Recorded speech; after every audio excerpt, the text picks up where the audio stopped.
de su presencia y el acompañamiento de siempre. Bueno, muy buenas tardes. Hoy nos visitan para seguir con las charlas y conferencias y exposiciones de nuestros operadores judiciales, jueces y funcionarios del nuevo Código Procesal Civil y Comercial que entrará en vigencia el 1 de diciembre de este año. Nos acompañan hoy la doctora Marta Elia Altave, que nos va a hablar de procesos con sujetos vulnerables. También nos acompaña Luis Podestá, juez de paz de Mocoretá, impacto a la perspectiva de vulnerabilidad en el proceso civil y comercial. El doctor Sergio Schoenhorn, que es juez de paz de Emburucuyá y nos hablará de acompañamiento procesal de personas vulnerables, pautas desde la experiencia para su eficacia en las audiencias. Y la doctora María Luisa Aróstegui, funcionaria de la Comisión de Acceso a Justicia y Programa de Facilitadores Judiciales del Superior Tribunal de Justicia de nuestra provincia. Así que, si estamos todos, ahora también nos acompañan Mirta Allende y el doctor Parra, que son secretarios de la Comisión de Implementación y colaboradores y relaciones institucionales de todo lo que es nuestro Código Procesal Civil y Comercial. Muchas gracias. Bueno, doctora Marta Elia Altave, la escuchamos. Bueno, buenas tardes. Muchísimas gracias al Superior Tribunal, al doctor Seman, a mis colegas acá presentes, participantes de este panel, y por esta oportunidad de hablar de algo que pudimos aportar para la reforma en la reforma de este código, es decir, en la redacción, porque es un código nuevo, un código procesal civil y comercial de la provincia de Corrientes. Así que realmente muchísimas gracias y buenas tardes a la audiencia. Bueno, yo quiero comentarles un poquito cómo era la temática que íbamos a abordar acá en esta comisión. Ustedes saben que, dejamos ahí por favor. Ustedes saben que la Cámara de Diputados dictó una resolución, la resolución 108, por la cual decidió invitar a muchos actores del tema procesal, universidades, el Poder Judicial, colegios de abogados y colegios de magistrados, otras asociaciones, entre las que estaba la que yo representaba, que es la Asociación de Mujeres Jueces de Argentina, AMJA. Entonces, en ese cometido fuimos invitados a participar de la redacción de este código. Entonces, con la doctora Lucía Centurión, que es una diputada y en ese momento era la presidenta, es hasta ahora la presidenta de la Banca de la Mujer de la Cámara de Diputados, y con Verónica Noelia Pérez Jacuzzi, representante de los jóvenes procesalistas, nos propusimos que además de trabajar en la temática en general de todos los temas del código, es decir, trabajar con la comisión para la redacción y hacer nuestros aportes, íbamos a presentar un proyecto que incorporara, es decir, con el que se cumplieran los estándares de constitucionalidad que estaban dados por los convenios y tratados y pactos internacionales asumidos por la Argentina como compromisos de modificar los procesos y las prácticas procesales para asegurar el acceso a la jurisdicción, un derecho fundamental, el acceso a la jurisdicción entendido en toda su amplitud, que significa no solamente el acceso a un órgano judicial, sino también que el proceso se desarrolle con todas las garantías constitucionales y convencionales, y finalmente obtener un pronunciamiento en tiempo oportuno que sea ejecutado además en tiempo oportuno. Entonces nosotros presentamos este proyecto, no me va a dar el tiempo para explicar todo el proyecto, pero brevemente decirles que era un proyecto pretencioso que contemplaba diferentes aspectos. No sé cómo tengo que pasar, quiero ir pasando rápidamente, sin detenernos. Ahí yo voy a dejar este material. No tiene que ver con la cuestión procesal propiamente dicha, a la que ahora vamos a entrar, pero sí con los fundamentos, y explico prácticamente todo lo que estoy diciendo acá. Este proyecto lo presentamos en el seno de la comisión y finalmente se obtuvo podemos ir al otro PowerPoint, al último de los tres. Finalmente, de las conversaciones y demás, el otro, por favor, llegamos este. Se aprobó en el seno de la comisión lo que es hoy el libro primero de la parte general, el título primero, es decir, el capítulo sexto, que está compuesto de 10 artículos. Este es el expediente de la Cámara de Diputados, donde tuvo media sanción en esa fecha, que está allí, tuvo tratamiento, perdón, por la comisión, y luego va a tener media sanción al año siguiente. Luego voy a explicar estos artículos, son 10 artículos, que significan, si ustedes ven ahí, se logró lo que era el proyecto original, que se aplicarán de oficio en todos los actos y procesos y fundamentalmente de cualquier fuero de instancia. ¿Por qué? Porque la idea de este capítulo tan novedoso, que es el único en la República Argentina, el único código del país que tiene un capítulo específico referido a los sujetos vulnerables. Quiero aclarar que con este capítulo la provincia de Corrientes se pone a la vanguardia del cumplimiento de compromisos internacionales asumidos por los órganos de mayor legitimidad democrática en la Argentina, que son el presidente de la Nación, que negocia y firma los tratados, y el Congreso, que los aprueba. Entonces, y además de compromisos institucionales, como son las 100 reglas de Brasilia. Podemos volver al anterior. Las 100 reglas de Brasilia están citados allí, que es el documento que se tomó como base para la elaboración del proyecto, que sin ser un pacto o un tratado, se trata de un documento que constituye un compromiso por el cual los superiores tribunales y las cortes provinciales, más la Corte Suprema de Justicia de la Nación, más los ministerios públicos tutelares de la defensa y fiscales de todo el país, la Procuración General de la Nación, la Defensoría General de la Nación, se comprometen en el año 2008 a incorporarlos a los procesos. Es decir, que Corrientes con esto cumple compromisos internacionales y este compromiso institucional, porque cuando se firma en la ciudad de Brasilia lo hace el presidente de la Corte como representante de la Nación Argentina y el presidente del Consejo de la Magistratura de la Nación. Entonces, vuelvo a decir, las normas de este capítulo, como dice el texto, se van a aplicar de oficio en todos los actos y procesos judiciales en general, de cualquier instancia, siempre que intervengan personas en condición de vulnerabilidad. Acá hay una definición de las personas en condición de vulnerabilidad en el artículo 47, pero es meramente enunciativo. Meramente enunciativo, lo digo porque la característica para determinar si una persona se encuentra en condición de vulnerabilidad es la última parte del párrafo. Dice, cuando se encuentran en especiales dificultades para ejercitar en plenitud ante el sistema de justicia los derechos reconocidos por el ordenamiento jurídico. Y reafirma esto la reforma del 2018 que se realiza de estas 100 reglas de Brasilia en Quito, Ecuador.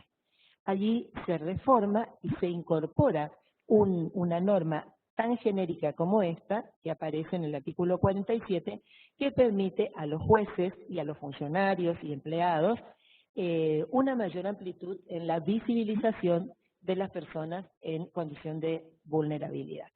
Acá aparece una limitación, a mi modo de ver, bastante importante, porque dicen que tiene que ser acreditada hasta el 10º día de haber tomado conocimiento o durante el curso del proceso. Pero precisamente si estamos hablando de personas no en condición de vulnerabilidad, puede ser que no se den cuenta nunca de que son personas en condición de vulnerabilidad. Entonces creemos que entra a tallar aquel artículo primero, el artículo que decíamos hoy que se aplicaba de oficio, donde el juez tiene que tener una actitud proactiva y verificar por sí mismo si se está en presencia de un sujeto en condición de vulnerabilidad. También hay una carga para la parte contraria de dar a conocimiento, pero nuevamente aparece una limitación, que es la de los 10 días. Entonces yo creo que acá tiene que haber una flexibilidad, porque puede ser que, inclusive que la vulnerabilidad sea sobreviniente, que también aparece como una posibilidad acá, ¿no es cierto? La última parte es importante, donde dice que, verificada la condición de vulnerabilidad, el proceso queda regido por las normas de este capítulo, es decir, necesariamente por las normas de este capítulo. En cuanto a los equipos técnicos interdisciplinarios, necesariamente tienen que intervenir los equipos técnicos interdisciplinarios, un mandato constitucional, legal y demás, el de que para facilitar la función del juez y lograr la inmediatez, lograr la apoyatura técnica necesaria para tomar las decisiones que fueran convenientes, hay que apoyarse en los equipos científicos, ¿no es cierto? Y acá creo conveniente que se puede recurrir a la enunciación que se hacía en el proyecto originario, donde detalladamente se hablaba de todas las disciplinas que deberían aparecer en los equipos técnicos interdisciplinarios. Voy a citar una que normalmente no se tiene en cuenta, que es la de tener odontólogos forenses. El trabajo de los odontólogos forenses es muy importante en los casos de violencia familiar, de violencia de género, de violencia en el caso de ancianos, porque se pueden determinar muchas situaciones que por las otras especialidades no es posible determinar, solamente a título ejemplificativo. Acá aparece el beneficio de la gratuidad o de la justicia gratuita o la gratuidad de los procedimientos, que no hay que confundir con el beneficio de litigar sin gastos. Expresamente acá se manifiesta esto, que expresamente se dice que las personas en condición de vulnerabilidad gozarán del acceso gratuito a la jurisdicción con los mismos alcances que el beneficio de litigar sin gastos. Podría entenderse que es solamente para el pago de tasas, pero no debemos olvidarnos que hay normas sustantivas como la Ley de Protección de la Niñez, la Ley de Protección Integral de las Mujeres, de Defensa del Consumidor, etcétera, donde expresamente contemplan la gratuidad a lo largo de toda la actuación judicial. Bueno, por supuesto, la parte contraria y la oficina de recaudación pueden acreditar la solvencia de las personas. También lo tendrán que hacer con un sentido amplio, porque puede tratarse de personas que tengan bienes, pero que no dispongan del dinero necesario para sustentar los costos de un proceso, por ejemplo, para solventar los costos de un proceso. Entonces, por supuesto, en este momento la oficina va a ser la de recupero y de tasas, que funciona en el Superior Tribunal y que depende de la Secretaría Administrativa del Superior Tribunal. Pero vuelvo a decir, esto debe ser entendido con un criterio amplio también. La flexibilidad de las formas. Acá en este artículo aparecen dos cuestiones. Una, que tiene que ver con las formas procesales que tienen que ser flexibilizadas para adaptarse a las características y a las condiciones de la persona vulnerable, o la persona, no me gusta decir, sino me gusta decir las personas en situación de vulnerabilidad, porque no es un adjetivo calificativo de la persona, sino que es una condición que se da en una persona. Pongo como ejemplo lo que hizo la doctora Graciela Liceico del Juzgado Civil y Comercial número 2, cuando prescindió del lenguaje de señas, en el caso de que tenía que tomar la audiencia a una persona que era hipoacúsica y sordomuda, y entonces a través de, teniéndolo aún presente en la audiencia, a través de WhatsApp, porque sabía darse a entender por escrito, entonces a través de WhatsApp pudo tomar perfectamente la audiencia. Eso por una parte. Y la segunda parte del artículo está referido a la modificación o la adecuación de las pretensiones. Voy a poner un ejemplo para que se entienda esta parte. Supongamos que una persona víctima de violencia de género viene a pedir alguna medida de protección de sus hijos o alguna cuestión y por falta de asesoramiento, por falta de conocimiento, por falta de alfabetización jurídica, que también es un mandato convencional importante, no pide alimentos provisorios, no pide la protección de los bienes, no pide el recupero de la documentación de los hijos, por ejemplo, o alguna otra cuestión, pero bien asesorada por los órganos judiciales, por el asesor de menores incapaces, por ejemplo. Además, tiene en cuenta estas cuestiones, también hay un límite, hasta la audiencia preliminar pueden adecuarse las pretensiones. La concentración de los actos, bueno, esto tiene que ver con medidas tendientes a evitar la paralización de los procesos, pero sobre todo la reiteración de las citaciones y de que las personas en condición de vulnerabilidad tengan que asistir en más de una oportunidad. Muchas veces se trata de personas que tienen problemas de salud o que son de edad avanzada, o niños de corta edad, o mujeres que tienen a su cargo el cuidado de enfermos de la familia y demás. Bueno, todas esas cuestiones hay que tener en cuenta y se requiere el tema de la puntualidad en el cumplimiento de las actuaciones, y no hacerlas esperar, que la audiencia se fija para las 9 de la mañana y recién se toma la audiencia a las 11 de la mañana, de tomar todas las precauciones para la mayor concentración de los actos, y no olvidemos que las 100 reglas de Brasilia también hablan de la posibilidad de la grabación o de la utilización de medios audiovisuales para evitar la reiteración de testimoniales y de audiencias en otras oportunidades. La asistencia letrada obligatoria y el acompañamiento. Bueno, también son dos cuestiones a considerar. Una, la asistencia letrada obligatoria, que tiene que ser especializada, es un recaudo que se trate, de acuerdo a la materia de que se trate, que sea una asistencia de calidad. Pero además, la posibilidad de que puedan ser acompañados por referentes afectivos, no necesariamente familiares, no necesariamente referentes representantes legales, sino referentes de la comunidad. Y acá juegan un papel muy importante los facilitadores, porque el Superior Tribunal, el Poder Judicial de Corrientes tiene el programa de facilitadores judiciales de la OEA, que juegan un papel fundamental para el verdadero acceso a la jurisdicción, porque trabajan en forma muy cercana a los jueces en general y fundamentalmente a los jueces de paz, que son aquellos que tienen un mayor contacto con las personas en situación de vulnerabilidad. Y lo otro que hay que tener en cuenta es que también se habla del traductor lingüístico, que es una figura, y el intérprete cultural, que es otra cosa. Puede ser que la redacción no sea muy feliz, pero son cuestiones diferentes, porque una tiene que ver con la traducción a una lengua, que todos sabemos que, por ejemplo, en nuestro territorio provincial tenemos mucha gente que tiene como primera lengua el guaraní, y como segunda lengua, es decir, como lengua madre el guaraní, como segunda lengua el castellano. Y esto no es incompatible, lo voy a decir más adelante, con esa norma del código que dice que en las actuaciones judiciales tiene que utilizarse el castellano porque es la lengua oficial. Pero resulta que las personas pueden sentirse más cómodas con la lengua primera que aprendieron, que es la lengua materna, digo el guaraní, como puedo decir, cuando se tuvo en cuenta esto, se tuvo en cuenta la ubicación geográfica de Corrientes, donde concurren, es un lugar de tránsito, pero también de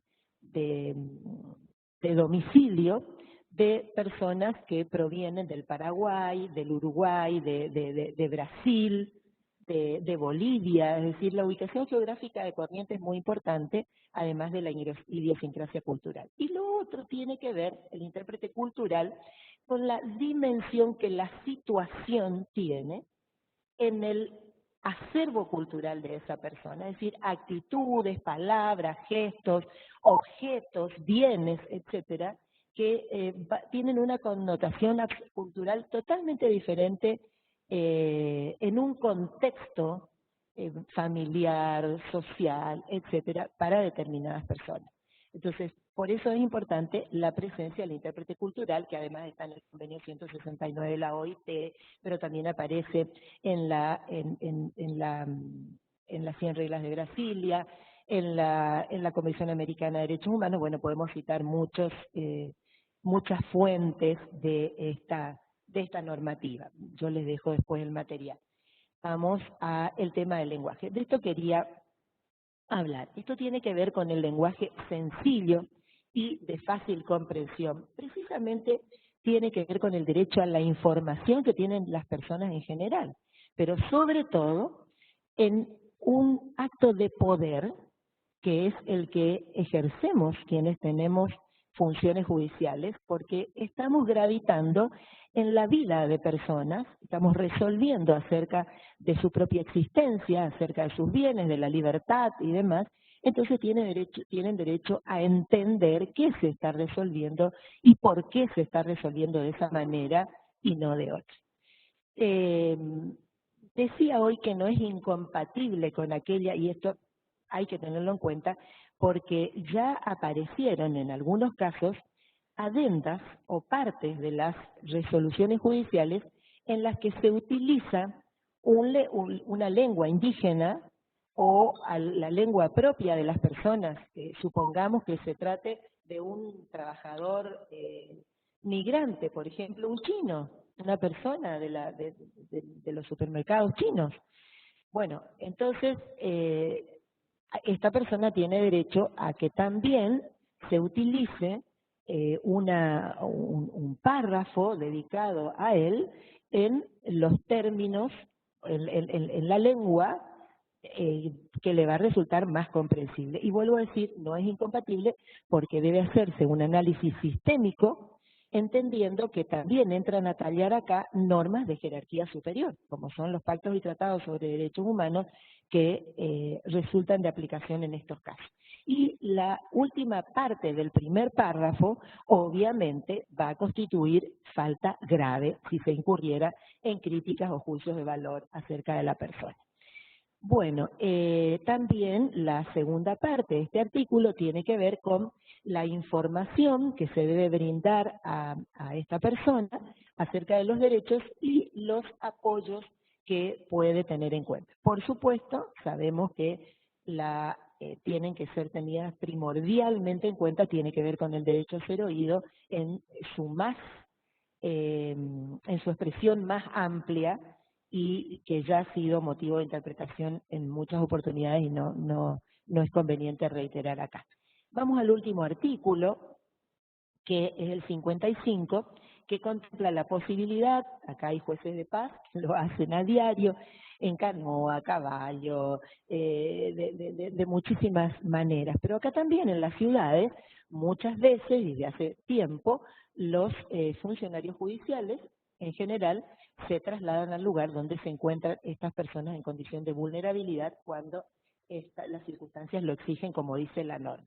Y por supuesto, el uso de las tecnologías, que en esta época de pandemia nos hemos familiarizado tanto, el uso de, esta es una cláusula abierta, que queda a criterio de las disponibilidades que se tengan de conectividad, del medio que se utiliza.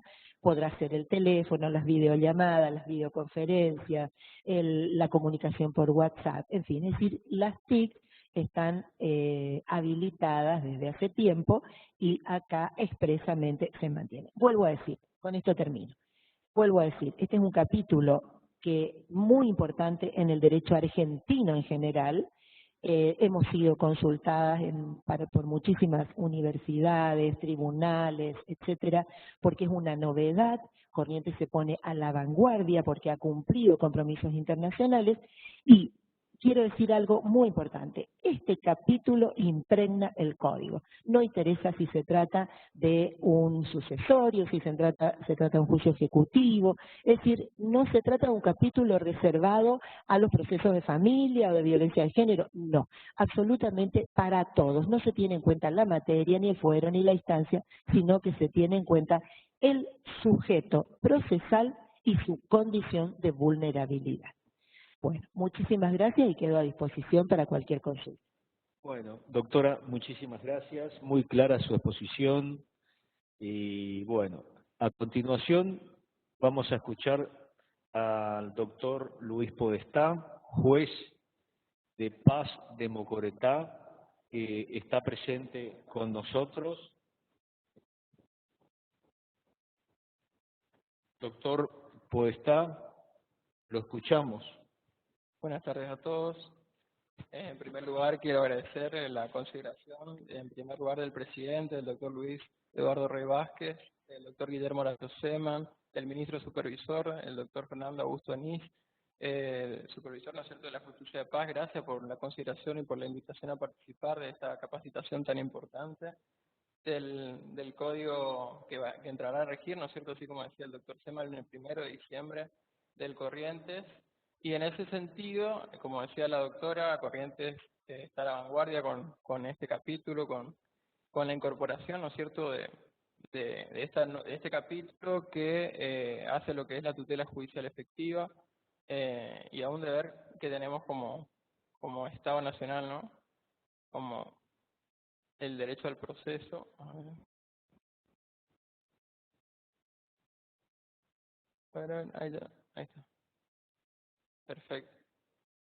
Bueno, en primer lugar, la charla la disertación va a tener una estructura dividida en dos partes. Una primera parte un poquito más teórica, un poquito más, donde vamos a analizar el alcance que tiene la acepción de vulnerabilidad y entendido este concepto como a través de la visión o lo que es la perspectiva de vulnerabilidad, y después una parte más práctica analizando la normativa y la interpretación e integración normativa que entrará en vigencia, ¿no?, con el nuevo código. Entonces, ¿qué entendemos por vulnerabilidad? Etimológicamente, vulnerabilidad deriva del término vulnus, vulneris, que significa aquella cualidad o posibilidad de sufrir una herida, un daño. En ese sentido, esto nos exige, ¿no es cierto?, como sociedad, como Estado inclusive, una intervención correctiva de esa diferencia, de esa desigualdad. Una intervención que con esta acepción nos permite una intervención más flexible, una intervención más ágil, que fue evolucionando esa intervención desde un concepto protectorio a un concepto más fortalecedor, es decir, determinar cuál es la debilidad de ese sujeto, esa debilidad que tiene por esa vinculación con la sociedad, reforzarlo, fortalecerlo para que se pueda desenvolver en forma autónoma y de la manera más digna posible en ese ámbito social. Por eso es que es un término de vulnerabilidad, una definición que tiene que ver con una desigualdad funcional en cuanto al ejercicio de los derechos. Justamente por eso decimos que esta definición es relativa en un doble aspecto. Por un lado, relativo como antónimo a lo que es absoluto. La persona que se encuentra en situación de vulnerabilidad tiene una debilidad en un aspecto en particular, un aspecto determinado, como lo vamos a ver ahora más adelante, y también desde el punto de vista relacional, es decir, esa persona puede sufrir un riesgo, un daño, una lesión en virtud de esa relación que tiene con otro miembro de la sociedad. Entonces ahí es donde el Estado tiene que intervenir para lograr lo que nosotros conocemos como la igualdad real, la igualdad de oportunidades. ¿Cuándo estamos en presencia de un supuesto, una persona en condición de vulnerabilidad? Cuando observamos que existe una restricción al acceso equitativo de los derechos convencionales a esa persona. Y puede estar basado en razones permanentes, por ejemplo, la mujer, el adulto mayor, una persona con capacidad restringida, y por el otro lado puede ser por razones transitorias, por ejemplo, la pobreza o circunstancias económicas, puede ser un migrante, como decía la doctora Altave también, una persona que es de otro país, que no conoce el idioma, etcétera, o puede ser por falta de educación, una persona analfabeta que por ahí desconoce o no interpreta los términos de un contrato, por ejemplo. Y también puede estar basada, ¿no es cierto?, en una acción o en una omisión por parte del Estado. Bien. También ya mencionó la doctora, la regla de Brasilia, que si bien no es una convención, es una cumbre de jueces, de ministros de la Corte y de ministros de los superiores tribunales de aquellos países con Estado federal, ¿no? Que se sancionó en el 2008, se establecieron cuáles eran las reglas y se reactualizó en Quito en el año 2018, inclusive se actualizó el concepto y cuál es el alcance de la vulnerabilidad y la solución para ello y cuál es la finalidad de este instrumento tan importante. Justamente remover los obstáculos, determinar cuáles son esos obstáculos y removerlos y a su vez sensibilizar a los administradores de justicia, que con esas capacitaciones logramos justamente esa sensibilización de los operadores judiciales, ¿no? Los jueces, fiscales, asesores, inclusive los auxiliares de justicia como los abogados, ¿no? Justamente esto se incorpora expresamente en el artículo 46, como decía la doctora, y cambia el carácter. Antes tenía un carácter de soft law, es decir, un derecho no vinculante, un derecho que era una guía, más que nada para los operadores, y hoy por hoy es una norma obligatoria. Entonces hoy tenemos que recurrir tanto para determinar qué supuestos son de vulnerabilidad, qué supuestos son de personas en condición de vulnerabilidad y cuáles son las soluciones aplicables a estos casos para corregir esa desigualdad funcional. Entonces, recurriendo justamente a este instrumento, observamos que una persona o grupo de personas se encuentra en condición de vulnerabilidad cuando su capacidad para prevenir... Disculpas, doctor Colta, disculpa. Doctor Nis, ¿tiene encendido su audio, por favor, si lo puede apagar? Doctor Nis. Sí. Muchas gracias, doctor. ¿Vos me decías, Lina, cuando seguimos? Sí, por favor. ¿Perdón? Ya puedes continuar, sí. Cuando su capacidad para prevenir, resistir o sobreponerse, es lo que muchos conocemos como la posibilidad de resiliencia que tiene una persona, a un impacto que le sitúa en una situación de riesgo, no está desarrollada o se encuentra limitada por circunstancias diversas para ejercitar con plenitud ante el sistema de justicia los derechos reconocidos por el ordenamiento jurídico. Entonces, esta situación de vulnerabilidad es respecto del acceso a la justicia, es que considera este instrumento, ¿no? Y el segundo párrafo de la regla número 3 establece que se considera en condición de vulnerabilidad aquellas personas que por razón de su edad, género, estado físico o mental o circunstancias sociales, económicas o éticas culturales encuentran especiales dificultades para ejercitar con plenitud en el sistema de justicia los derechos reconocidos por el ordenamiento jurídico. Expresamente está transcrita esta norma en nuestro artículo 47 que entrará en vigencia, ¿no?, el 1 de diciembre. Así que hoy, como dijimos, es norma obligatoria de aplicación para los operadores judiciales. Y trasladando este concepto, esta acepción de vulnerabilidad a la perspectiva de vulnerabilidad, es decir, a la visión que tenemos que imprimir los magistrados y funcionarios en las causas, debemos decir que, como decía la doctora, es de carácter transversal. Hoy el artículo 46 y 47 establece que debe ser aplicable a todo tipo de procesos, no solamente como hacíamos nosotros antiguamente, ¿no? Los operadores aplicamos la perspectiva de género en causa de violencia familiar y violencia de género. Hoy inclusive hay que extender un poco más, o sea, siempre hubo que extender, pero hoy es norma expresa, a los procesos inclusive con contenido patrimonial, como decíamos en obligaciones. Extender un poquito más entonces todas las perspectivas. Esta perspectiva de vulnerabilidad es el género. Y dentro de ello, ya que convergen en ella, ¿no?, las perspectivas de género, la perspectiva de niñez, la perspectiva de discapacidad, la perspectiva de vejez.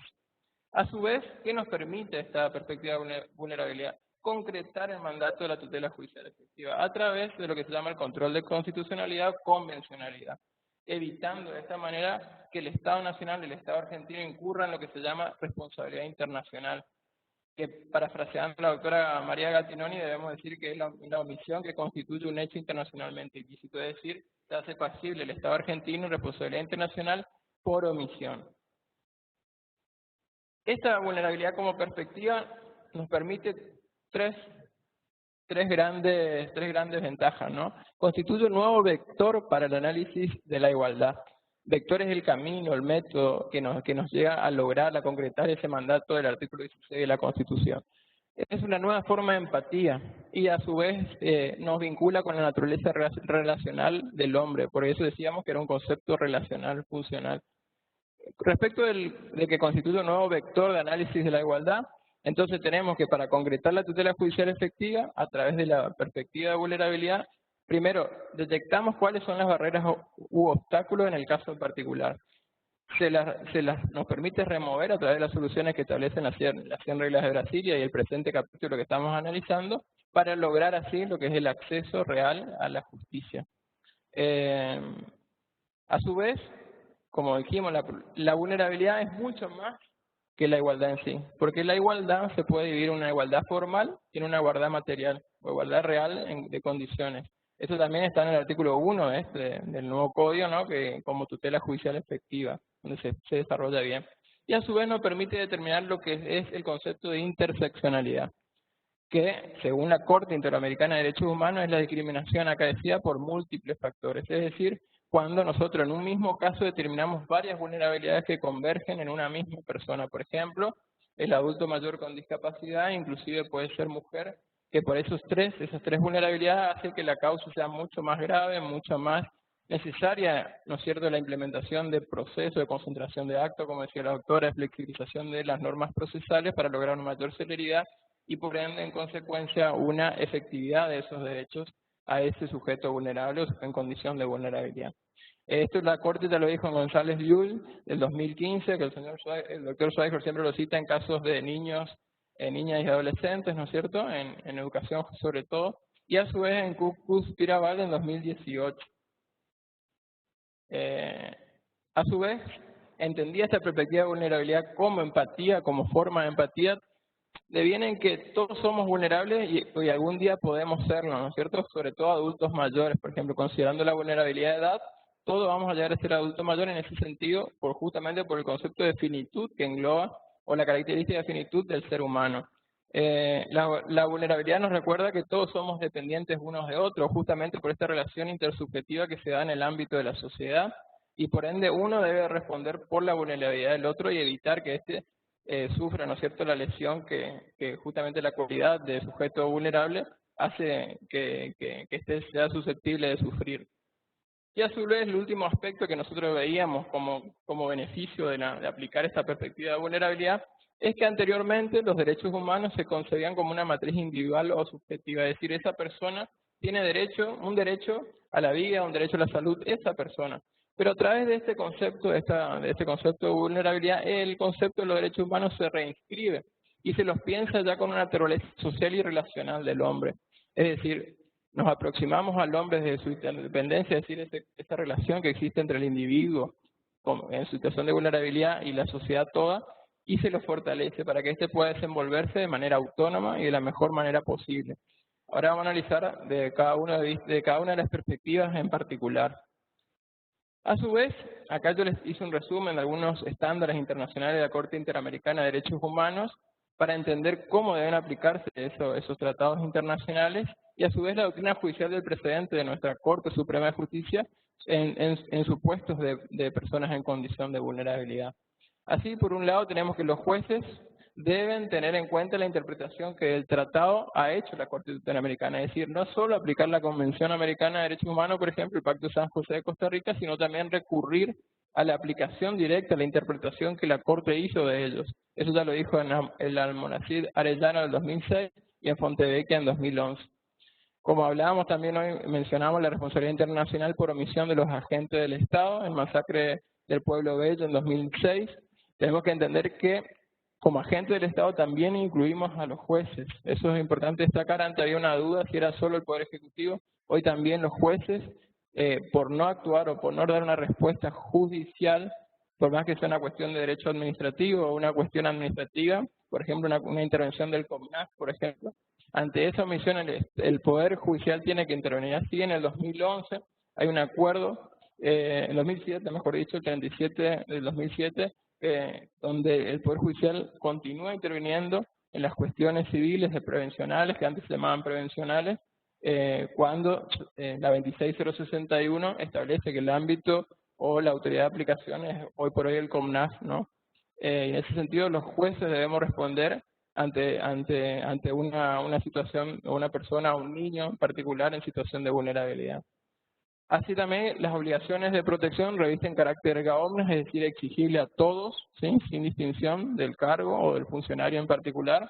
Las personas en situación de vulnerabilidad son titulares de una protección especial en razón del respeto y la garantía de los derechos humanos, por ende, corresponde la adopción de medidas positivas, que nosotros lo tenemos en el artículo 75, inciso 23, y sobre todo en función de las particularidades y necesidades de protección del sujeto del derecho, como decimos siempre, analizar la vulnerabilidad del caso en particular.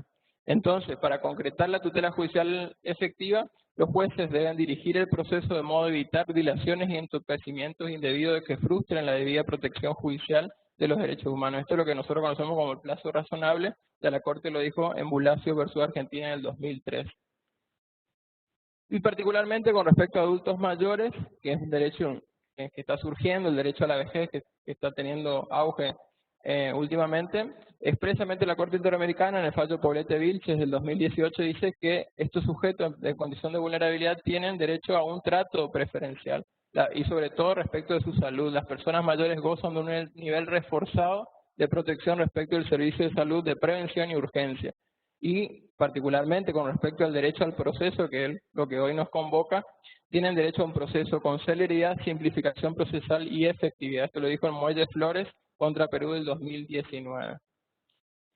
Y con respecto a nuestra Corte Suprema de Justicia de la Nación, en el fallo Bayer, Sociedad Anónima 2017 y Harriet, también del 2017, la Corte dice que para obtener una igualdad real de derechos, ¿no?, de oportunidades, es necesario un trato diferenciado. Entonces, con esta nueva normativa nosotros podemos determinar la vulnerabilidad en el caso concreto, y ahí en García contra Field del año 2020 también nos dice la Corte que hay que hacer una subcategorización del justiciable, es decir, hay una solución en particular, una solución en concreto para cada caso, una solución a medida para cada caso de acuerdo a la vulnerabilidad del caso particular. Y para cerrar, acá les traigo también Caldeiro contra el Ejecutivo Nacional, en particular contra el Ministerio de Defensa en 2019, donde expresamente la Corte refiere que cobra especial énfasis el deber de brindar respuestas especiales y diferenciadas para los sectores vulnerables con el objeto de asegurarles el pleno goce y efectivo de todos sus derechos. En ese orden, ha señalado que el envejecimiento y la discapacidad, fíjense, dos vulnerabilidades en una misma persona, son causas predisponentes determinantes de vulnerabilidad, circunstancias que normalmente obligan a los concernidos a contar con mayores recursos para no ver comprometida seriamente su existencia y o calidad de vida y el consecuente ejercicio de sus derechos fundamentales. Acá se debatía o no el derecho a cobrar una indemnización, que ya había un juicio que le daba certeza a su crédito, y que justamente por el tema del presupuesto, de la ley de presupuesto, tenía que prorrogarse el cobro de esa indemnización, ¿no es cierto?, ir a la cola, vale pronto. En ese sentido, justamente por estos dos supuestos de vulnerabilidad, esta interseccionalidad exigía que esta persona se haga una excepción con este sujeto en condición de vulnerabilidad y se pague antes que el resto. Entonces, acá estaríamos llegando a la segunda parte de la disertación, donde vamos a analizar un poco cómo se lleva a la práctica esta normativa, esta nueva normativa. Por un lado, como decía la doctora Altave, tiene un carácter meramente enunciativo, el artículo 47. Yo acá diferencio dos supuestos, ¿no? Por ejemplo, la vulnerabilidad de edad, género y circunstancias étnicas, entiendo que son vulnerabilidades de pleno derecho, es decir, la edad se acredita obviamente con la partida de nacimiento, con el DNI. El género, ya vemos cuando se trata de una mujer. Circunstancias étnicas también, vemos el origen de dónde nació la persona. Entonces son vulnerabilidades que a mi entender son de pleno derecho, es decir, el juez ya de oficio puede determinar que tiene una parte, está en condición de vulnerabilidad. Pero por el otro lado tenemos otras que no surgen de pleno derecho y que requieren cierta prueba, por ejemplo, circunstancias sociales, es decir, qué clase social, la circunstancia económica, la pobreza, las circunstancias culturales, y como decía, también esto es lo que lo hace una norma de carácter enunciativa, cuando refiere que aquellas que se encuentran en especial dificultad para ejercer con plenitud sus derechos. Entonces, a mi entender, ahí corresponde recurrir, eso lo vamos a ver, Yo traigo más, por ahí traigo dudas, más que certeza o verdades, para debatir con los colegas, para analizar cómo vamos a tramitar estas cuestiones. Entiendo que ahí tramitará por incidente, ¿no es cierto?, remitirnos a los artículos 130 siguientes y concordantes del nuevo código y aplicar, ¿no es cierto?, el trámite del incidente. ¿Qué pasa con las circunstancias económicas? Como decía la doctora, el artículo 50 establece que se le aplicará los efectos del beneficio de litigarse en gasto, cuando una de las vulnerabilidades sea la circunstancia económica o la pobreza. ¿Qué hacemos con el beneficio de litigar sin gasto? ¿Los profesionales van a recurrir a este procedimiento o van a recurrir al beneficio de litigar sin gasto? ¿Se deroga el beneficio de litigar sin gasto? ¿Y qué pasa con el 153? Que habla solo de la exhibición de tasas, cuando el juez observa que la persona tiene circunstancias económicas que hacen imposible que pueda pagar las tasas sin procedimiento alguno, es decir, sin beneficio de litigar sin gasto y sin el incidente, entre comillas, incidente de vulnerabilidad, que también exime directamente el oficio de pleno derecho. Entonces, tenemos acá sobrepoblación normativa. Habría que ver qué solución aplicamos jurisprudencialmente y qué pasa con este título, el título 7, artículos 144, siguiente y concordante, del beneficio de litigar sin gasto. El artículo 48, la doctora más o menos lo explicó, cómo es el trámite. En la primera presentación, habría la parte que se considera en situación de vulnerabilidad tiene que alegar, acreditar la verosimilitud de esta situación de vulnerabilidad, además de las pruebas que disponga el juez de oficio, ordenar todas las que él considere necesarias para acreditar esa condición de vulnerabilidad. La doctora también explicó qué pasa cuando es sobreviniente esta condición de vulnerabilidad. Bueno, tiene 10 días desde el conocimiento la parte que quiera alegar este supuesto de vulnerabilidad, y también se establece una sanción cuando la contraparte conoce esta situación de vulnerabilidad y no la denuncia, y se beneficia, ¿no es cierto?, de esa desigualdad funcional que existe en el proceso por esa condición de vulnerabilidad. También existe una obligación por parte del sujeto en condición de vulnerabilidad de notificar el cese de esa condición de vulnerabilidad al juez para que levante, ¿no es cierto?, los beneficios o el trato diferente, ¿no es cierto?, que se logró por esa situación de vulnerabilidad. Y la sanción aplicable son los 20 IUs. También la doctora mencionó el equipo interdisciplinario, está establecido en el artículo 49. ¿Qué pasa? Dice que el tribunal debe contar con un equipo interdisciplinario. Nosotros sabemos que el Superior Tribunal cuenta con cuerpos de profesionales, trabajadores sociales forenses, cuerpo de profesionales psicólogos, cuerpo de médicos forenses, pero no cuenta con el equipo interdisciplinario. Sabemos que técnicamente un informe interdisciplinario es un informe en conjunto con todos los profesionales, cosa que nosotros por ahora no tenemos. ¿Se cumple con la normativa mencionada con los cuerpos profesionales? También otra pregunta, otra duda que lo dejo para desarrollarlo más adelante. El trámite, como decía, una de las características más importantes en estos procesos con personas o sujetos en condición de vulnerabilidad es la oficiosidad. Por un lado, como decía la doctora también, tenemos adoptabilidad de la forma, también el código lo menciona en el artículo 9, también lo menciona en el artículo 51 del capítulo que estamos analizando. También habla de ajuste razonable como un deber del juez. Ya no son facultades, sino deberes del juez, que establece el artículo 56, particularmente en el inciso H. Cuando nos encontramos en la ejecución de sentencia y se trata de una persona en condición de vulnerabilidad, corresponde el contralor del magistrado de la ejecución de esa sentencia. En concreto, respecto del desalojo, existe, cuando hay persona en condición de vulnerabilidad, una ampliación del plazo para efectivizar el desahucio, ¿no?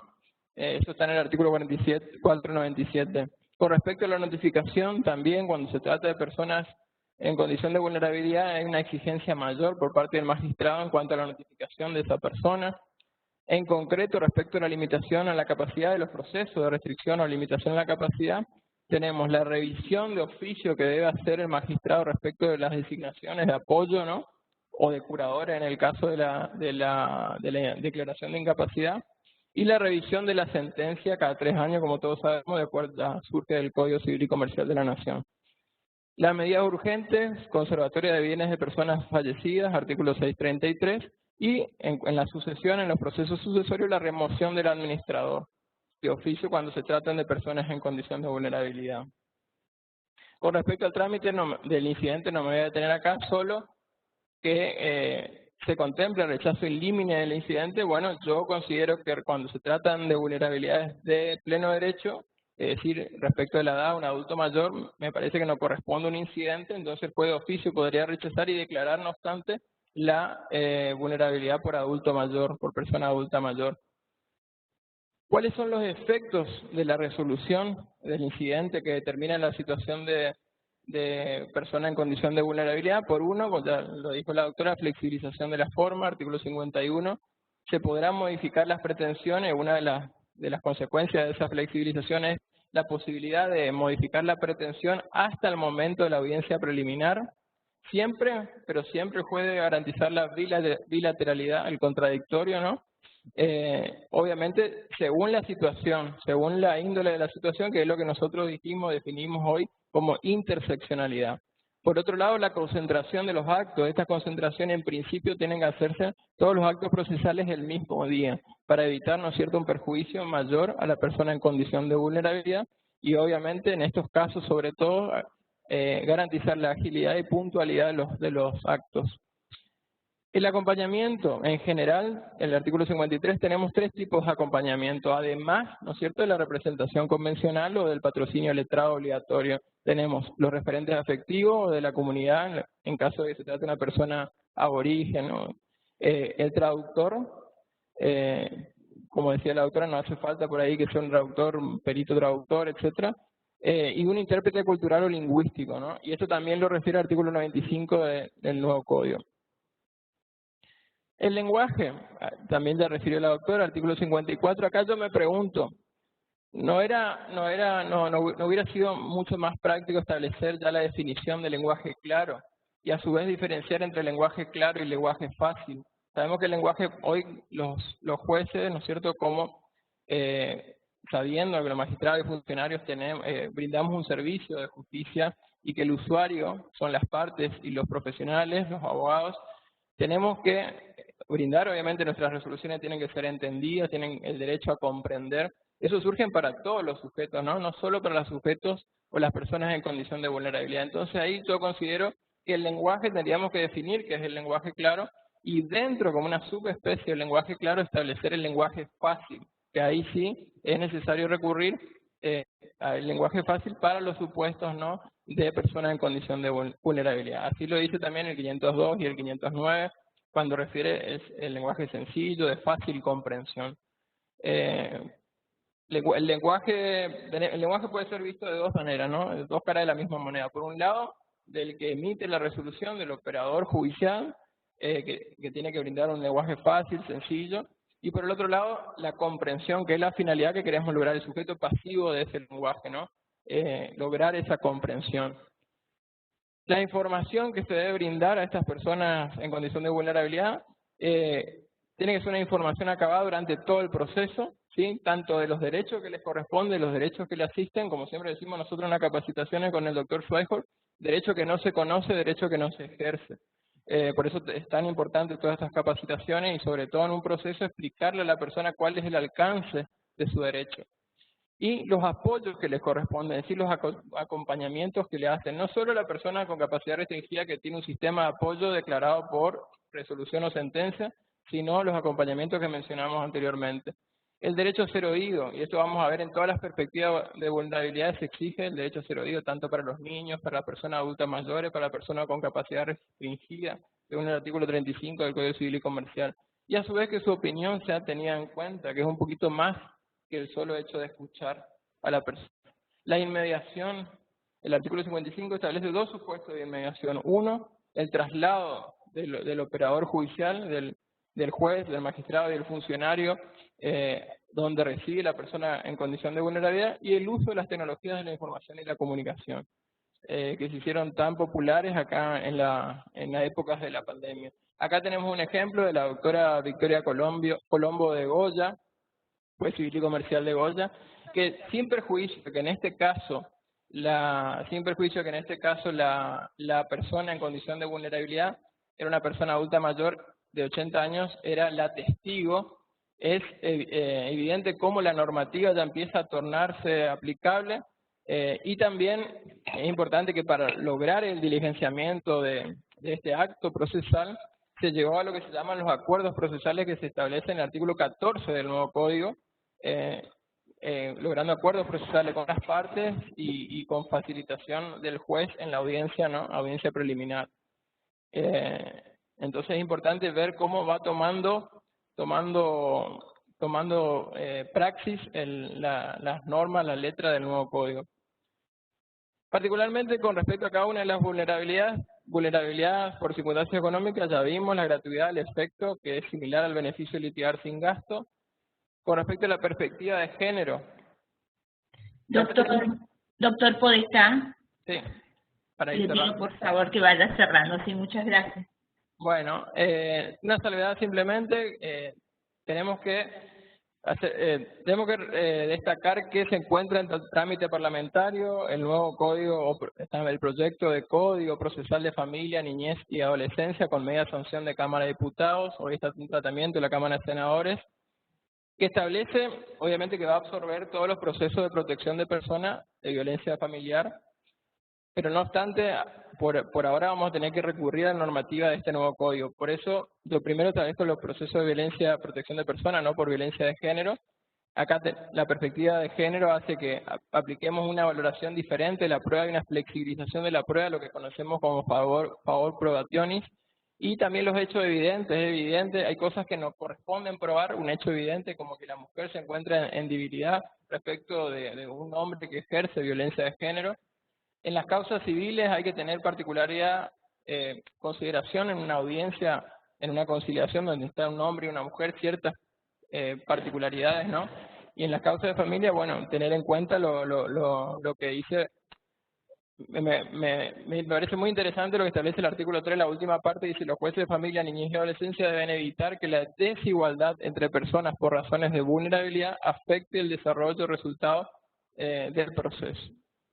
Aplicable a todos los tipos de vulnerabilidad, no solo a la de género. Con respecto a la perspectiva de discapacidad, la accesibilidad tiene que ser tanto física como intelectual, que tiene que ver con el lenguaje y la posibilidad de comprensión. Bueno, acá los dos procesos que ya mencionamos, propiamente el de restricción de la capacidad, determinar las capacidades de restringir y designar los apoyos. Por el otro lado, cuando la persona es totalmente incapaz, excepcionalmente aclara obviamente el código, y siguiendo las normativas del Código Civil y Comercial de la Nación del 2015, se puede declarar la incapacidad y ahí sí establecer sistema de curadores con control del asesor de incapaces. Respecto a la perspectiva de niñez, también la misma salvedad, que cuando sea sancionado y promulgado el Código Procesal de Familia absorbe toda esta competencia, pero también hoy tenemos que recurrir a la normativa de este código. Avanzo rápido. Adultos mayores, con respecto a la vulnerabilidad de edad, por un lado tenemos los niños, ¿sí?, y los adultos, que antiguamente se confundían estos dos regímenes de protección o de fortalecimiento como lo vemos hoy, pero tenemos que hacer una salvedad que no es la misma situación, ya que a los niños se trata de asegurar provisoriamente la asunción de responsabilidad, lo que conocemos como la capacidad progresiva del niño, otorgándoles de a poco instrumentos para ejercer personalmente sus derechos. Hoy tenemos la progenitora adolescente, que puede tener 16 años, pero respecto a la decisión respecto de sus hijos, se considera una persona adulta, con plena capacidad, y al revés, los adultos tienen capacidad, son personas capaces completamente, salvo excepcionalmente que sea necesario restringir su capacidad. Entonces se destaca la autonomía del adulto. Entonces no importa si tiene 80 años, tenemos que presumir que tiene capacidad, salvo que podamos probar que tiene alguna imposibilidad de ejercer por sí sus derechos. Bueno, eso quería rescatar, que una persona, los sujetos de derechos de adultos mayores son una categoría heterogénea, capaces, incapaces. El proceso ya lo dijimos, los estándares internacionales, cómo se requiere el proceso, el derecho a ser oído. Y para ir cerrando, nos faltó, esto es lo que nos falta, estamos en el debe, que ahora seguramente el doctor Schweijo va a explayar un poco en cuanto a los procesos de protección de personas. Tenemos un capítulo que habla del proceso de protección de personas, artículos 206 a 209, pero seguimos aplicando el mismo error que con el 234. Se establece como solución la guarda, como dijimos en toda esta normativa que yo les cito ahí, la 26061, la 26657, los artículos 31 siguientes y concordantes del Código Civil y Comercial. Toda la normativa establece como excepción, como última ratio, la guarda, es decir, restringir a la persona o limitar a la persona. Entonces, la guardia tiene que ser la última opción, tiene que ser en forma gradual y establecer de acuerdo a la personalidad a qué perspectiva de vulnerabilidad nos estamos refiriendo. Entonces, hacer una integración normativa y ver cuál es la solución más aplicable al caso concreto, de acuerdo a la vulnerabilidad que detectemos, ¿no?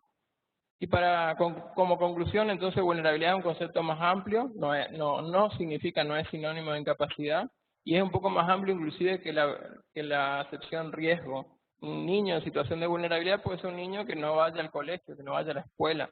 En cambio, un niño en riesgo puede ser es el ejercer, ¿no es cierto?, el derecho a la salud, por ejemplo. Entonces, con vulnerabilidad podemos dar una respuesta más acabada en cuanto a las convenciones internacionales. El Poder Judicial no hace asistencialismo, esto lo dice el doctor Peirano.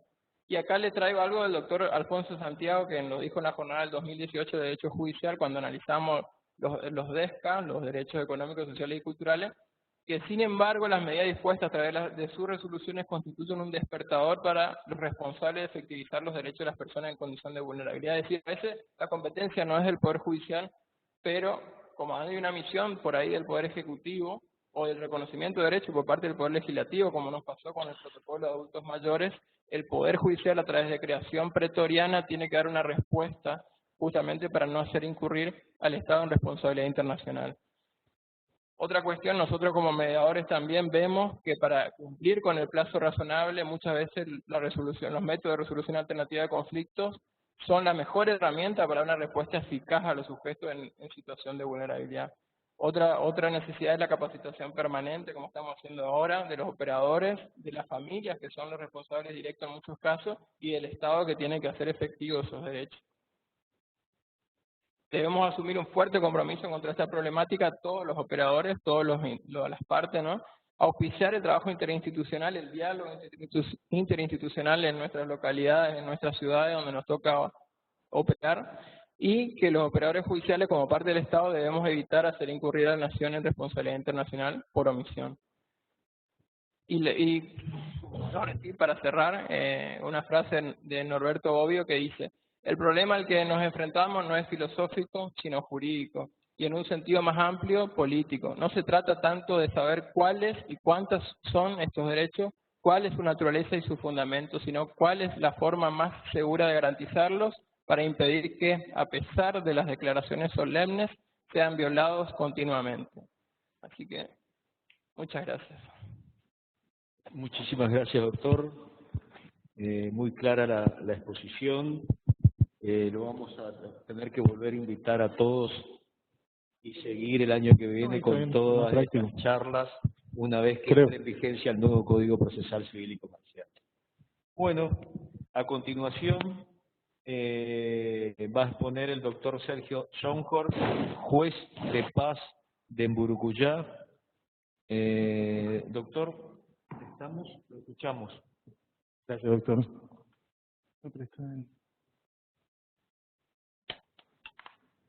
Bueno, mientras proyectan ahí la presentación, yo quiero aprovechar también la oportunidad para agradecerle al doctor Seman, al doctor Nis, que es ministro de Supervisión de la Justicia de Paz, y por su intermedio al presidente del Superior Tribunal, al doctor Rey Vázquez. Agradecerlos y felicitarlos, y también esto transmitirle a Lina por la forma en que se hizo esta convocatoria, totalmente abierta. No se convocaron muchos son especialistas en las temáticas, pero también se hizo una convocatoria abierta a todos los operadores, que creo que esto marca uno de los motivos del éxito y la cantidad de asistentes, donde son los mismos operadores los que están transmitiendo su experiencia y comentando un poco a esta nueva normativa y cuáles son por ahí las ventajas y desventajas incluso que van apareciendo en el camino, sobre las que se irá trabajando a futuro. Yo voy a tratar de ser lo más breve posible para darle también tiempo a la inspectora subrogante del Poder Judicial de la Justicia de Paz.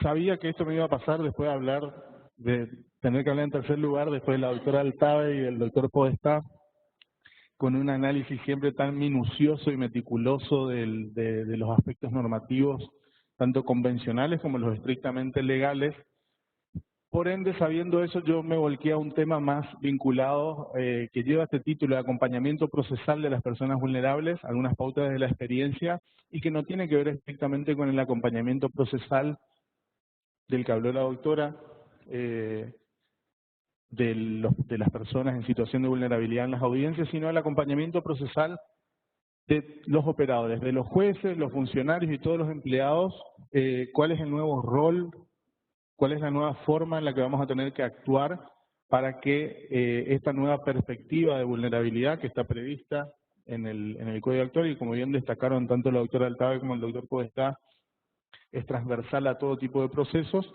se haga efectiva. Entonces esos son, creo yo, los dos grandes desafíos o los macro desafíos que nos marca esta perspectiva de vulnerabilidad que se incorpora ahora en el nuevo Código Procesal Civil y Comercial de Corrientes, que tiende, por un lado, a una humanización del proceso. Esto ya lo decíamos también con el doctor en un artículo que escribimos cuando el código era un proyecto, y a su vez con la efectividad.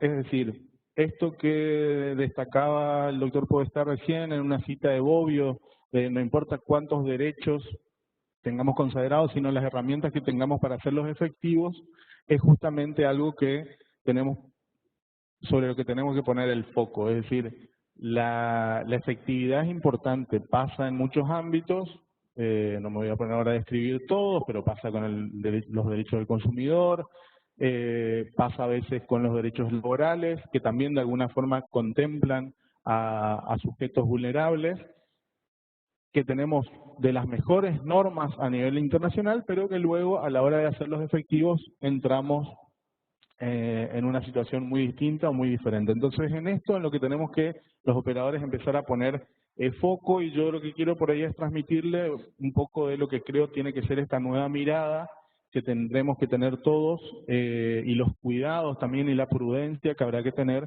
a la hora de embarcarnos en la perspectiva de vulnerabilidad prevista normativamente. Solo a modo de concretizar algunos conceptos, lo mencionó la doctora y lo mencionó el doctor Podestá, las reglas de Brasilia, que antes eran soft law, como bien lo destacaron, y hoy ya tiene un componente normativo obligatorio, es decir, es norma, está normativizada en nuestro nuevo código. Tiene una regla que se reformó, se modificó en Quito en el año 2018, y que prevé, dentro del concepto, para poder entender y saber si estamos ante una persona vulnerable, fija como dos grandes parámetros, que son justamente flexibles y abiertos, como le mencionó la doctora. Por un lado, el tema de la falta de desarrollo de la capacidad para prevenir o sobreponerse al impacto que genera un riesgo, es decir, más enfocado en situaciones concretas personales. Y la otra es la limitación de la capacidad, que está dada por las circunstancias en las que el sujeto se desarrolla. Entonces, tenemos dos aspectos que se conjugan ahí. Y ahí abajo ven un poco lo que mencionaba el doctor, el tema de esta falta de desarrollo. A veces se puede dar por el tema de la edad o por alguna circunstancia concreta vinculada al género o al estado físico o mental o a las circunstancias económicas y sociales. Y esta regla fue abriéndose principalmente con los distintos fallos que la Corte Interamericana de Derechos Humanos fue dictando a lo largo de los años, entre las primeras reglas y las reformas del 2008 y las reformas en el 2018, incorporando a la pobreza, a las personas migrantes, a la etnia y religión, a los colectivos de gays, lesbianas y transexuales en la categoría de sujetos en situación de vulnerabilidad. Y cuando algunas de estas confluyen en un mismo caso, en una misma persona o grupo de personas, estamos ante un supuesto de interseccionalidad, como bien lo menciona tanto la Corte y lo reafirma esa definición Bassett, ¿no es cierto?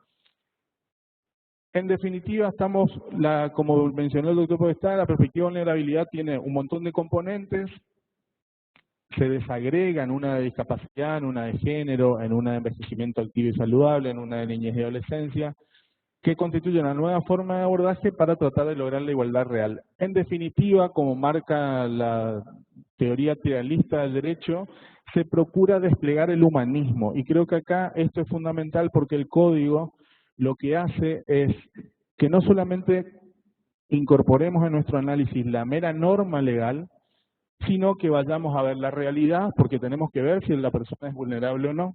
Es decir, incorporamos la perspectiva de la realidad y no solamente el análisis normativo, y a su vez un componente valorativo a la hora de decidir y abordar las distintas situaciones que se nos presentan.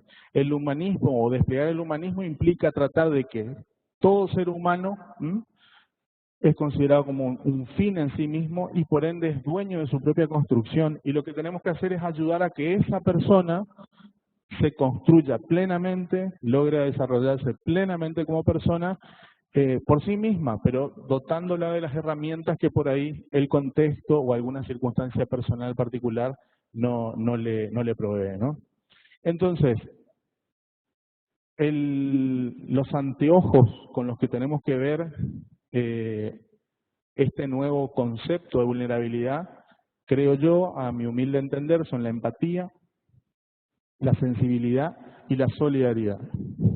Todos, jueces, funcionarios judiciales, empleados, todos aquellos que, también los demás operadores, es decir, esto también se traspola a los abogados, a los peritos, todo operador en un proceso judicial va a tener que empezar a desarrollar estas características, potenciar estas cualidades que todos tenemos, porque todos somos seres humanos, todos somos personas, todos empatizamos, todos somos sensibles, todos somos solidarios, pero lo somos en diferente medida. Y acá, quienes desempeñamos un rol en el ámbito público, en este caso dentro de un poder del Estado, el Poder Judicial, tendremos que fortalecer y trabajar en cada una de estas habilidades personales, ¿sí? Y esto nos lleva a los micro desafíos, es decir, tenemos lo macro, una mirada más humana del proceso, que tenemos que efectivizar, que se tiene que concretar, y ahí aparecen un poco los micro desafíos que son más bien desafíos prácticos, y que sin perjuicio de tantos otros, yo por una cuestión de tiempo los incorporé acá, traje estos tres: la cuestión vinculada a la tecnología, a la comunicación en lenguaje claro, que como bien destacó la autora y también lo mencionó el doctor Podestá, hoy tenemos precisamente consagrado con las críticas que se pueden hacer a cómo está regulado, si hay que definir, si no hay que definir y demás. Tenemos expresamente en el artículo 54 del nuevo código, y la cuestión vinculada a la gestión judicial. En cuanto a la tecnología, impregna sin dudas esta nueva normativa, pero hay que tener en cuenta desde una perspectiva de vulnerabilidad que la tecnología tiene que servir para acercarnos al vulnerable, a la persona en situación de vulnerabilidad, y no para alejarnos de esa persona. Pasa mucho en nuestro contexto donde desarrollamos nuestra actividad en el interior, que a veces la tecnología puede llegar a alejar a la persona del Poder Judicial o del acceso a la justicia. Si nosotros fijamos formularios digitales para que presenten su demanda, sus peticiones, etcétera, etcétera, bueno, tenemos que tener los cuidados necesarios para establecer las herramientas para que toda persona pueda hacerlo de manera igual. Yo puedo hacerlo desde mi celular, completar un formulario y presentar una petición ante el Poder Judicial. Hipotética, ¿no? Ahora, todos están en esa situación. En la localidad en la que yo desarrollo mi actividad, en Burucuyá, muchísimas personas no. Entonces, bueno, tenemos que generar nosotros también herramientas para facilitar eso, hacerlo en el juzgado, garantizar el acceso. De hecho, hoy mucho de eso lo hacemos. Pero, en definitiva, lo que quiero transmitir, la tecnología siempre al servicio, hay que potenciarla, hay que mejorarla, hay que impulsarla, pero teniendo en cuenta también acá la perspectiva de vulnerabilidad de que incluya y no excluya. La gestión judicial, claramente tenemos que adaptar y readaptar y reorganizar nuestras oficinas para una mejor atención en estos supuestos. Acá hay que tener en cuenta que muchas veces hablamos del juez, que el juez tiene que tener la mirada, pero muchas veces el juez no es la primera persona que toma contacto con el justiciable en las oficinas. Entonces, todos tenemos que estar en la misma línea, en la misma sintonía, y en eso creo que la capacitación es fundamental. Y en cuanto a la comunicación y lenguaje, claramente creo que mejor explicado no puede estar, el doctor Podestá recién mencionó que eran las dos caras de una misma moneda, y esto tiene que ver con la cuestión vinculada a la comunicación, al lenguaje claro y al lenguaje fácil, más propio de esta cuestión ligada a la perspectiva de vulnerabilidad. Es decir, de que hablemos claro, que hablemos fácil, es una cara de la moneda desde el interlocutor, y a su vez que garanticemos el derecho de comprender que tiene la otra persona, que es el destinatario. El código claramente impulsa y auspicia la oralidad, como bien suele decir el doctor Seman, volvemos a los orígenes, a la oralidad, y esto está íntimamente vinculado a la comunicación. Es decir, tenemos todos que trabajar en mejorar nuestra forma de comunicarnos, hacerla más accesible a los destinatarios. Suelo poner yo esto de ejemplo, digamos, hoy estamos muy acostumbrados a las páginas web. Si uno entra acá, no sabe ni siquiera qué está diciendo esta página, qué nos está ofreciendo, si nos ofrece un auto, si nos ofrece una gallina, no, es decir, no se entiende, no se entiende. Entonces, a veces nosotros nos comunicamos como operadores jurídicos de esta forma, sin darnos cuenta, lo tenemos internalizado. Y tenemos que procurar comunicarnos de esta forma. Si se presenta la información de esta forma, acá lo llevé a lo metafórico, ¿no?, de la página web, que permanentemente hoy estamos con la tecnología accediendo a páginas web. Bueno, algunas nos brindan la información más fácil y de manera más accesible y entendible que otras. En definitiva, acá ocurre lo mismo. Tenemos que tratar de pensar en nuestro destinatario, y si nuestro destinatario es una persona que se encuentra en una especial situación de vulnerabilidad, adoptar también las acciones positivas necesarias para que logre comprender lo que queremos decir. Es decir, estamos realmente ante un cambio de paradigma en la actualidad en cuanto a la comunicación y a la forma de interactuar con los demás.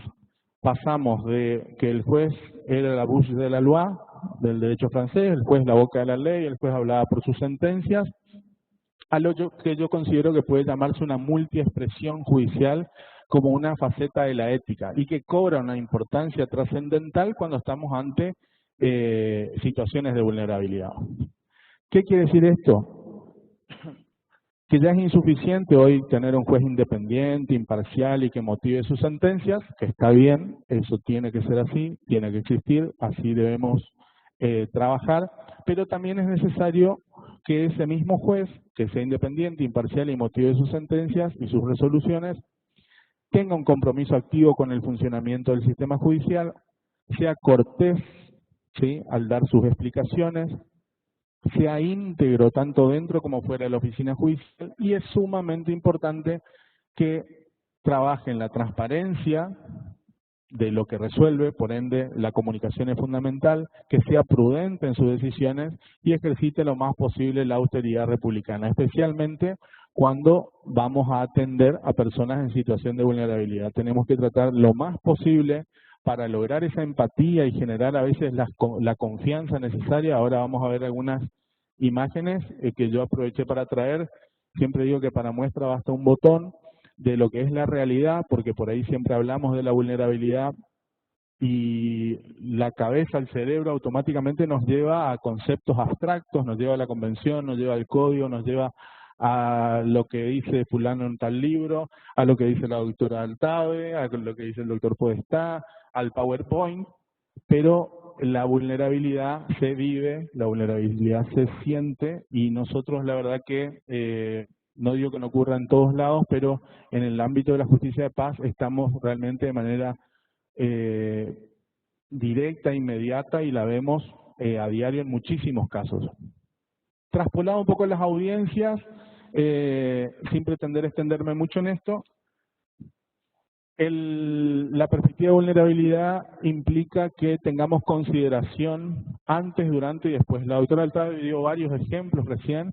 El tema de las formas flexibles o la flexibilidad de las formas es sumamente importante en esto. Tenemos que aprender a adaptarnos a la circunstancia concreta. Si tenemos una lista de testigos que van a declarar en una audiencia penal, por llevarlo a un proceso hoy de conocimiento, digamos, que tramita por un proceso ordinario por audiencias o un proceso abreviado. Tenemos la audiencia final, tenemos una lista de testigos, tenemos ordenados a los testigos y resulta que a mitad de la fila vemos que uno de los testigos, una persona adulta mayor o es una señora que está con sus hijos, con varios niños. Bueno, alteremos el orden, no hace falta respetar el orden tal cual está, siempre y cuando estén todas las partes presentes y eso no genere un inconveniente de lo procesal, adaptar pequeños detalles y muestras, y que para esto, como les digo, no tienen que estar solamente preparados los jueces, sino que esto es una visión que tienen que tener todos los operadores, porque la persona que está en mesa de entrada o en el mostrador que va a estar viendo la situación va a tener que percibir eso para decir al secretario, mire doctor, hay una persona así, asá, y todos tenemos que estar en sintonía. Durante las audiencias, claramente la cuestión vinculada a garantizar el acompañamiento, a oír al vulnerable, y esto lo destaco porque esta norma del artículo 54 que incorpora el código de que las personas en situación de vulnerabilidad puede ir a las audiencias, a veces no necesariamente es ir, a veces vamos al lugar a tomar la audiencia y está acompañado a veces de un familiar, de un traductor, de un intérprete, es más relativo, pero muchas veces de un familiar, de un afecto, un referente de la comunidad, como bien destacaba la doctora, el rol de los facilitadores judiciales, que ahora se va a ampliar. Y hay que oír al vulnerable, porque en estas audiencias suele pasar que esa persona que acompaña, esa persona que está ahí para asistir, y que no está mal, porque tal vez naturalmente por su ánimo de hablar y expresarse, deja de lado u opaca al vulnerable, que es realmente a quien nosotros queremos oír. Y muchas veces hay contextos de violencia y que justamente lo opaca para que la persona en situación de vulnerabilidad no hable. Entonces, estas son cuestiones que tenemos que tener en cuenta en esas audiencias también. Y el lenguaje claro y fácil, como mencioné recién, sin duda. Y el tema del contexto, saber que nosotros tenemos que garantizar la inmediación con estas personas. Como bien destacaba el doctor Podestá también en su alocución, el traslado al lugar hoy está expresamente previsto, ya se podía hacer con el código anterior, en el caso de los testigos. Ahora hay una norma expresa en la parte de donde se regula la intervención de personas en situación de vulnerabilidad en los procesos, y todo esto nos permite, el traslado al lugar es fundamental porque nos da un contacto directo con la situación. Si nosotros decimos fulanito vive en situación de vulnerabilidad, qué mejor para el juez estar en esa situación de vulnerabilidad para poder empatizar y ver lo que la persona siente y ver lo que la persona percibe, para poder ver qué tan larga es esa brecha que tenemos que igualar en nuestra decisión. Entonces, el traslado del juez al lugar es fundamental. Y esto es algo que vamos a tener que tener en cuenta, porque no siempre los lugares a los que vamos nos encontramos con situaciones agradables. Y ahí es donde yo le decía que traía algunas imágenes que para muestra basta un botón. Nos vamos a encontrar con situaciones como esta de estos niños, ¿sí? Ven ahí, solitos, en el patio, con el pie así. Este señor, adulto mayor, donde de lejos ya se percibía, por eso le digo, la visita a los lugares es fundamental. Yo sé que por ahí las imágenes a veces son fuertes, pero bueno, esta es la realidad y yo quiero compartir, digamos, también con ustedes. Estos son lugares donde a veces nos toca tomar audiencia, todo esto que se ve en el suelo es orín. Entonces, la visita y el traslado al lugar es sin duda la herramienta que más nos permite saber qué tan larga es la brecha entre lo que esa persona merece, fíjense la letrina, y lo que esa persona tiene realmente, ¿sí? Esta persona falleció, por ejemplo. A horas de haber iniciado la intervención judicial, el señor falleció. Tenía semana de deshidratación. Entonces, lo que quería transmitirle era esto: cómo tenemos que nosotros proyectarnos o perfilarnos para abordar este nuevo código. Y a modo de conclusión, un poco de cierre, esto que les decía recién, tenemos que trabajar y orientar nuestra conducta para lograr un proceso más humano. Con estos anteojos, calzarnos las lentes de la empatía, de la solidaridad, de la sensibilidad. Tenemos que profundizar un cambio en la forma de comunicarnos, yendo al lenguaje claro en general y al lenguaje fácil cuando estamos ante sujetos en situación de vulnerabilidad, y esto en cumplimiento de un mandato ético, incluso porque el Código Iberoamericano de Ética Judicial lo establece como una condición, como un recaudo para los jueces. También el tema que hace falta, como dije, trabajar y avanzar y fortalecer. El Poder Judicial la tiene, una política fuerte en el desarrollo de nuevas tecnologías que simplifiquen el proceso. Todos creo que damos fe que en eso se está trabajando, pero, como digo, incluyendo al vulnerable. Es decir, siempre hay que trabajar y ver si una medida incluye o excluye. Y si excluye, no quiere decir que la tecnología sea mala, que no haya que aplicar, sino también generar los recaudos y herramientas necesarias para que incluya y no excluya. Y las reglas que están establecidas respecto a la vulnerabilidad en nuestro código tienen que efectivizarse, como dijimos recién, aunque con suma prudencia para evitar inseguridad jurídica. Que haya un vulnerable interviniendo en un proceso no quiere decir que el vulnerable tenga la razón jurídica de su pretensión. Esto es algo que hay que tener en cuenta, hay que dar un trato diferencial, hay que atender, hay que facilitar todo lo necesario para que esa persona tenga igualdad o intervenga en igualdad de condiciones en el proceso, pero lo cual no implica que tenga la razón. Y luego, si no tiene la razón, como suele ocurrir en algunos casos, tener la prudencia necesaria, como mantuvo el Superior Tribunal recientemente, en la clase pasada, si mal no recuerdo, el doctor Candás destacó la resolución, bueno, ver cuál es la mejor forma y fijar las reglas y pautas para efectivizar de la mejor manera esa solución que va en contra de la pretensión del vulnerable, pero que termina incluyéndolo y dando procurando una mejor solución. Entonces, creo que esos son un poco los ejes y las cuestiones que yo creo que abre el código y en las que, sin duda, las decisiones judiciales serán sumamente relevantes para ir sentando precedentes y, sin lugar a duda, las cámaras de apelaciones y el máximo tribunal serán definitorios en estas cuestiones de interpretación. Muchas gracias. Bueno, muchísimas gracias, doctor Schoenhorn.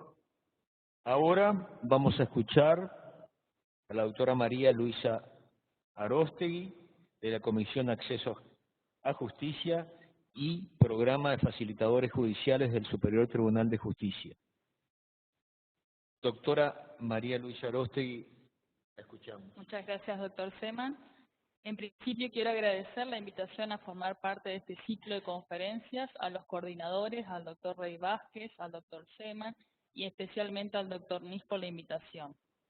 Yo voy a hablar de dos organismos. Uno es la Comisión Nacional de Acceso a Justicia y otro es el Programa de Facilitadores Judiciales. Y el otro es el Programa de Facilitadores Judiciales de la OEA. La Comisión Nacional de Acceso a Justicia fue creada en septiembre del 2007 a través de la acordada 37 de la Corte Suprema de Justicia de la Nación. Esta comisión la preside la vicepresidenta de la Corte Suprema de Justicia, la doctora Elena Jaitón de Nolasco, y está formada por 12 representantes, 3 de la Corte Suprema de Justicia de la Nación, 3 de la Asociación de Magistrados y Funcionarios de la Justicia Nacional, 3 de la Junta Federal de Cortes y 3 de la Federación Argentina de Magistratura. El objetivo de esta Comisión Nacional de Acceso a Justicia es realizar, a través de reuniones bianuales, en las cuales los magistrados de todo el país, desde hace 14 años, debaten y diseñan políticas públicas destinadas a mejorar el servicio a justicia, promover e incentivar el acceso a justicia a través de métodos alternativos de resolución de controversia y así disminuir la litigiosidad judicial. El doctor Nis forma parte de esta Comisión Nacional de Acceso a Justicia y acerca todas las propuestas que se van diseñando en la provincia, las cuales son difundidas en la página de la Comisión Nacional de Acceso a Justicia y son incluso replicadas por otras provincias. ¿Cómo surge esta Comisión Nacional de Acceso a Justicia? Surge por la creciente litigiosidad en ese momento, por la ausencia de políticas comunes en materia de resolución de conflictos y la dificultad de algunas personas o de sectores de la sociedad en acceder a la justicia. Entonces se crea o se fijan 3 etapas cuando se crea esta Comisión de Acceso a Justicia. En una primera etapa lo que se elabora es un mapa judicial donde se recabaron todas las formas de resolución de conflictos que tenía el país. En una segunda etapa lo que se realiza es la difusión de todas estas prácticas y por último, en una tercera y última etapa, lo que se hizo fue el diseño y la implementación de experiencias más exitosas para la réplica en las diferentes provincias. También se creó un grupo de trabajo que está conformado por los secretarios de las diferentes provincias, secretarios del Superior Tribunal, que lo que hacen es trabajar como un nexo entre la Comisión Nacional de Acceso a Justicia y los poderes judiciales de cada provincia. Les voy a también hablar de un informe comparativo de casos de violencia. La Comisión Nacional de Acceso a Justicia, junto con la Oficina de Violencia Doméstica, solicitó a la Inspectoría de Justicia de Paz en el año 2020, en el comienzo de la pandemia, diferentes informes sobre relevamientos de casos de violencia. Yo les voy a compartir el último informe que se confeccionó, que corresponde al periodo de marzo-junio del 2021 y son datos recabados de la información que nos remiten los juzgados de paz. Acá podemos ver en un primer cuadro los 25 juzgados de paz que funcionan en la provincia de Corrientes, con la información de casos de violencia y los que no tienen casos de violencia. Acá vemos un cuadro comparativo donde vemos que el mayor porcentaje de víctimas son mujeres, 112 contra 6, y en el porcentaje de victimarios el mayor porcentaje son los hombres con respecto a las mujeres.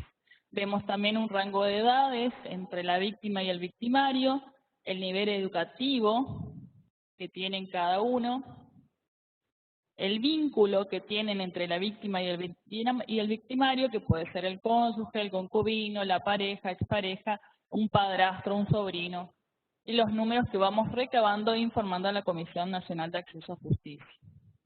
Los tipos de violencia puede ser una violencia ambiental, una restricción particular, económica, sexual, psicológica, verbal o física. Ahí vemos todos los porcentajes.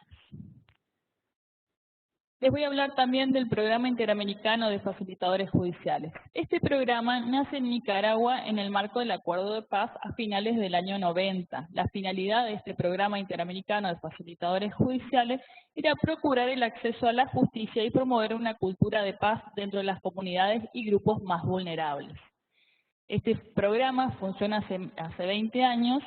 Y lo que forma parte de este programa crea el servicio de facilitadores judiciales en los diferentes países. Acá podemos ver que hay 8 países que están formando parte de este programa interamericano de facilitadores judiciales, que hay más de 7.000 facilitadores judiciales y que hay más de 6 millones de personas que fueron solucionados o pudieron solucionar su problema a través de la intervención de un facilitador judicial.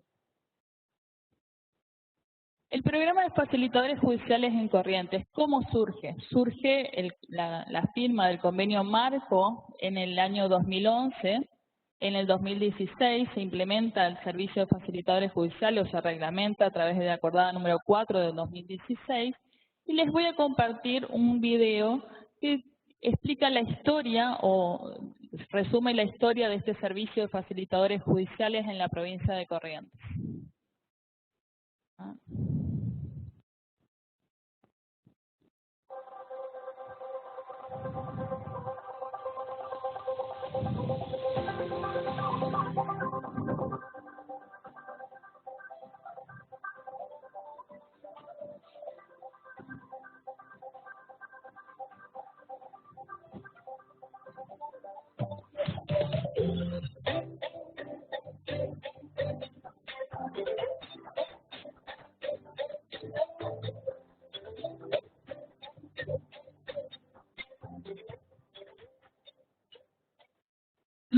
por lo que estoy uniendo cosas para la Nacional de Jueces de Paz en diciembre, que habría que convocar a las casas de justicia, ¿sí?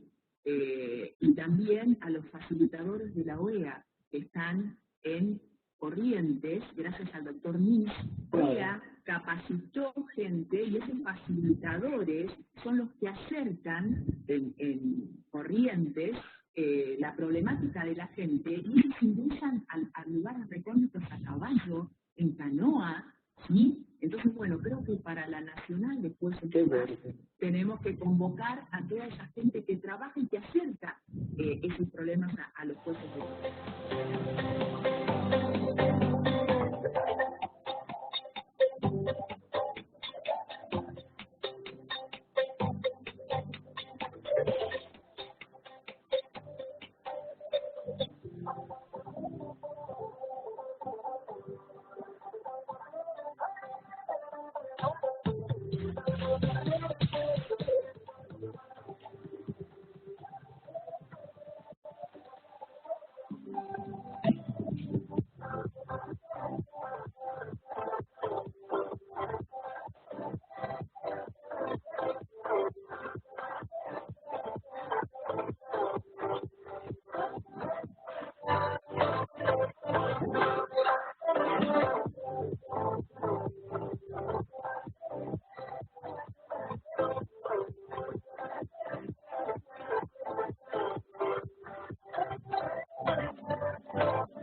Como vieron en el video, Corrientes fue la primera provincia de la Argentina que implementó el programa de facilitadores judiciales. La siguió Formosa y está próximo a sumarse Córdoba. ¿Qué es el Servicio Nacional de Facilitadores Judiciales? El Servicio Nacional de Facilitadores Judiciales es un sistema permanente a cargo del Poder Judicial de cada país, creado con el objetivo de mejorar el acceso a la justicia de las comunidades y brindar servicios de difusión jurídica y prevención de conflictos. ¿Cómo trabajan los facilitadores judiciales? Los facilitadores judiciales colaboran con los jueces de paz, manteniendo un contacto directo con la comunidad, orientándolos y acompañándolos para la realización de trámites judiciales, también lo pueden hacer con trámites administrativos, remitiendo al juez local las controversias resueltas por ellos para que ratifiquen mediante una resolución, informando y asesorando sobre temas jurídicos a personas que los soliciten. El Programa Interamericano de Facilitadores Judiciales fortalece los servicios nacionales que se llevan a cabo en cada país a través de reuniones periódicas, colabora con las capacitaciones y la formación continua de los facilitadores judiciales para el desarrollo de sus funciones. Desde el programa se organizan diferentes reuniones técnicas con quienes son los coordinadores del servicio en cada uno de los países y se realizan también diferentes capacitaciones. Yo para mencionar puse las últimas que se han llevado a cabo, que son las de pueblos originarios, sobre liderazgo, y el último fue en el día de ayer sobre enfoque en igualdad de género. Los países participantes son Argentina, Costa Rica, El Salvador, Guatemala, Honduras, Nicaragua, Panamá y Paraguay. Los facilitadores judiciales, como ya vimos, son referentes comunitarios electos en asambleas vecinales. Son elegidos en estas asambleas, prestan juramento ante el juez de paz, que después lleva una labor que es la de capacitarlos en diferentes temas jurídicos para que puedan desempeñar su función. Los jueces de paz informan periódicamente a la Inspectoría de Justicia de Paz las tareas que realizan los facilitadores judiciales, también informan si hay renuncias, si se sumaron nuevos facilitadores judiciales, la labor que realizan y las capacitaciones que brindan. Yo acá les quiero compartir un breve audiograma que son los difundidos por la OEA, donde nos explican cuál es la figura del facilitador judicial. Ellos realizan diferentes audiogramas con la tarea del facilitador judicial, con la tarea en el tiempo de COVID. También hicieron uno con respecto a uno de los casos que fue resuelto por un facilitador judicial de una de nuestras localidades, que lo que significó fue la reincorporación de dos chiquitos que no estaban yendo a la escuela y que se volvieron a incorporar mediante la tarea del facilitador judicial a la escuela. Les comparto entonces este video. Un facilitador judicial es un líder comunitario que colabora de forma voluntaria en la resolución de conflictos de baja intensidad entre vecinos y vecinas. Los facilitadores judiciales informan, orientan y asesoran en la realización de trámites administrativos o legales que las personas necesiten, estableciendo un canal de conexión entre las comunidades y las autoridades judiciales. Y por último, les quiero compartir la cantidad de facilitadores judiciales que tiene cada uno de nuestros juzgados de paz. También vemos la relación, es mayor en porcentaje en cuanto a mujeres facilitadoras judiciales que el de hombres. Hay un total de 235 facilitadores en toda la provincia de Corrientes. Y por último, les comparto, todos ya conocen el enlace para la página oficial del Poder Judicial, la parte de la sección correspondiente a Inspectoría de Justicia de Paz, donde podrán ver información sobre facilitadores judiciales, y también las diferentes páginas que tiene el programa interamericano. Ellos están en Twitter, en YouTube, en Facebook y en Instagram. Ellos actualmente están trabajando en la reforma de su página y todo el tiempo están subiendo nuevas capacitaciones. Está prevista una nueva capacitación más completa para formación de facilitadores judiciales. Bueno, muchas gracias. Quería agradecer también a la doctora Montórfano, a Lina, y al personal de informática, que sin ellos no podríamos estar llevando a cabo este ciclo de conferencia. Muchas gracias. Muchas gracias, doctora María Luisa Aróstegui. Es importantísimo el compromiso de los facilitadores judiciales y de los jueces de paz en este programa. Bueno, doctora Arina, hacemos el aviso del lunes, de las charlas del lunes. Bien, doctor. ¿Lo invitamos al doctor Nis para el cierre? Perfecto, doctor. El día lunes tenemos como temática, pero bueno, antes quiero felicitar a todos y a cada uno de los que estuvieron exponiendo en la mesa. He recibido mensajes en privado respecto del nivel de la exposición y del compromiso con el tema. No quería dejar de comentar estos mensajes privados y también están en el chat.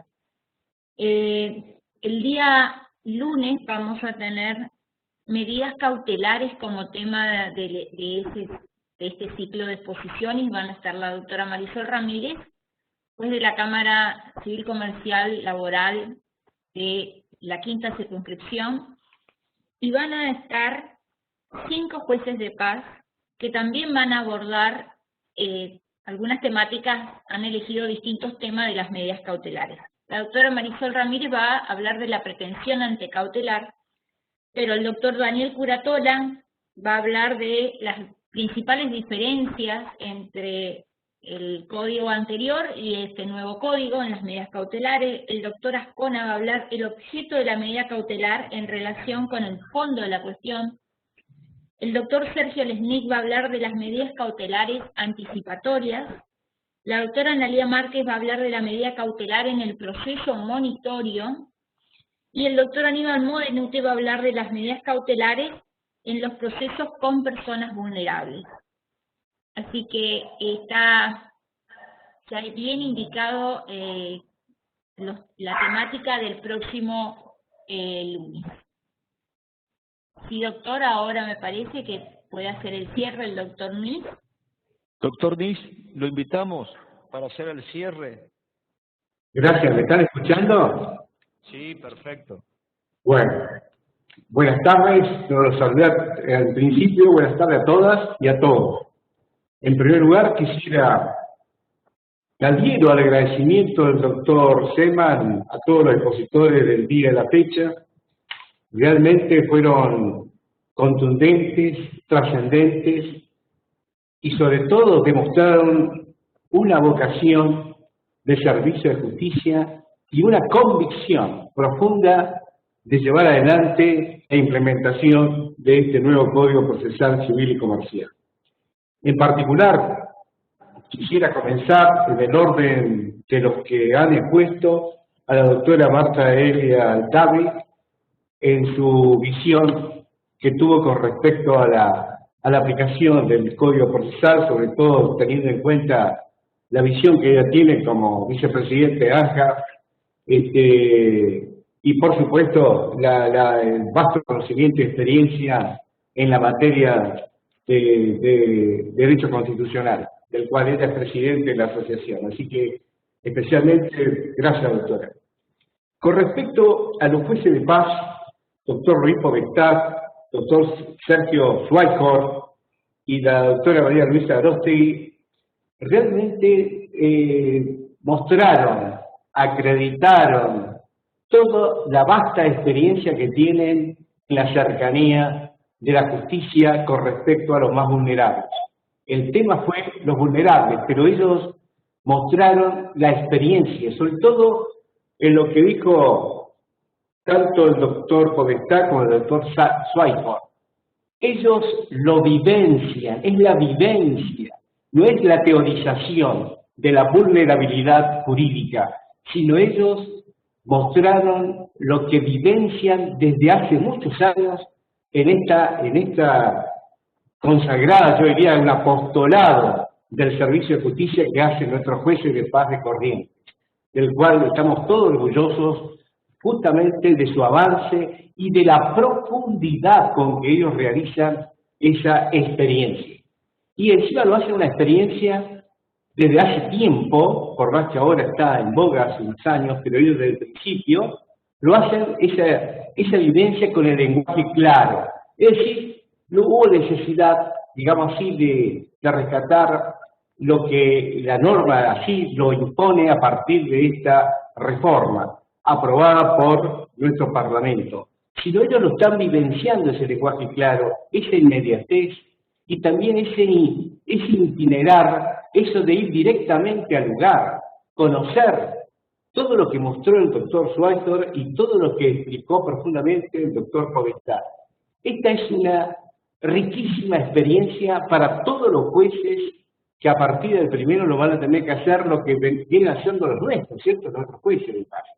Yo creo que el encuentro de hoy, porque este es un encuentro de conocernos, es un encuentro de vivenciar las realidades que cada uno de forma patética lo demostró y que por supuesto también nos generan una vocación tremenda en el servicio a todos, como dijo la doctora Altave, a todas las instancias, a todos los jueces, a todos los funcionarios judiciales, a todos los agentes mismos, que ellos mismos lo capacitaron desde hace años, tanto a los facilitadores judiciales, como a los secretarios, a los agentes, a los ordenanzas, todos están capacitados en la mediación, todos están capacitados en la facilitación, y todo hace de que justamente esta experiencia, de que lo destacó y lo receptó justamente la Corte de Acceso de Justicia de la Corte Suprema de Justicia de la Nación, constituye un ejemplo comparativo con otros jueces de paz del país y con otros jueces también de todos los niveles, de toda la instancia, como se mencionó en este encuentro. Yo creo que tenemos que seguir, doctor Seman, profundizando, como lo dijo usted muy bien, más adelante, estas experiencias. Y vuelvo a reiterar lo que dije en los encuentros anteriores. Esta modalidad virtual de escucharnos, conocernos y vivenciarlo, creo que tenemos que hacerlo también ahora que se está dando una suerte de liberación de las restricciones sanitarias, ir a recorrer cada circunscripción y, por supuesto, escucharlo y conocerlo en cada región de las circunscripciones judiciales de Corrientes. Yo creo que es una hermosa oportunidad que estamos viviendo, es una hermosa oportunidad que estamos aprendiendo a aplicar el nuevo Código Procesal Civil y Comercial, y por supuesto yo me siento simplemente un discípulo más, como siempre le digo a los jueces de paz y a todos los jueces capacitadores que tenemos, gracias a Dios, en nuestro Poder Judicial correntino. Hoy me siento profundamente orgulloso y profundamente, soy un discípulo más. He aprendido muchísimo de todo y cada uno de ustedes. Así que, como siempre, mi gratitud por este fructífero y trascendente encuentro que hemos tenido como colegas que somos. Acá no hay diferencias en jerarquía, somos todos colegas que estamos empujando al servicio de justicia que sea, como dijeron todos ustedes, ¿no? Y lo dijeron los jueces anteriores que han precedido estos encuentros, la tutela efectiva de los derechos, sobre todo en los que más necesitan. Muchas gracias a todas y a todos. Hasta siempre. Bueno, para finalizar, Alina, ¿te quedó algo por decir? No, doctor, la verdad que, como lo hemos hablado en privado, es realmente un honor escuchar a todos y a cada uno de los jueces que hasta ahora han participado, y secretarios también, cómo transmiten el conocimiento y el compromiso que se nota que tienen con su tarea, con su función, y sobre todo con lo que se viene, ¿no? Con la nueva gestión. Así que, de verdad, de nuevo, agradecimiento y muy honrosa las felicitaciones que recibo, los agradecimientos que recibo por privado, se los vuelvo a transmitir. Acá ya están empezando a escribir algunos, se están animando, la verdad que realmente excelente. Muchísimas gracias.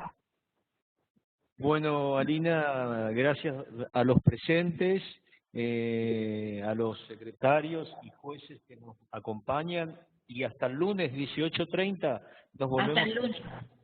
Muchas gracias. Buen fin de semana para todos. Gracias. Igualmente, gracias, doctor.